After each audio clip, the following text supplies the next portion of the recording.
Hi, today we're going to look into custom t-shirt order form. Though this is an order form where people can order for any custom t-shirts. So as you can see, we have got certain fields over here which the person can fill out in order to start booking for their custom orders. Obviously, all these fields are editable and customizable as per a requirement. This is just a sample template file for a use case.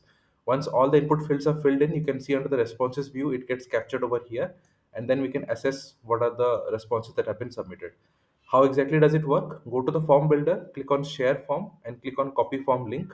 This will copy the link of this entire form. Then you can expose this link to the particular person who is looking out to fill out the form. And once they fill out the form, you can get the responses under the responses view. So let us wait as the custom t-shirt order form is loading up, and then we can start filling out the form as per the requirements. So now it has loaded up. So I'm ignoring uploading the design. I can put in some random text over here for the use case, and then we can finally start capturing the response. So I've filled in all the details which is necessary. I'm going to click on submit. As I click on that, you can see that the response has now been submitted. And if you go back to the order form, under the responses view, you can see the submission being captured over here on the top. Okay.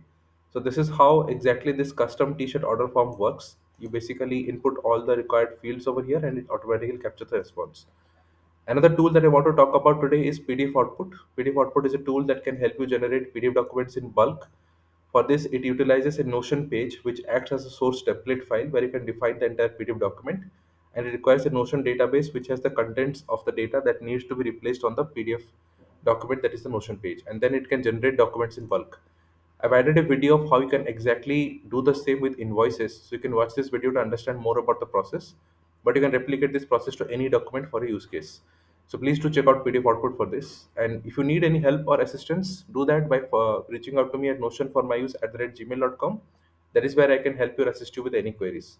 Thank you for watching this video. Have a great day. Bye bye.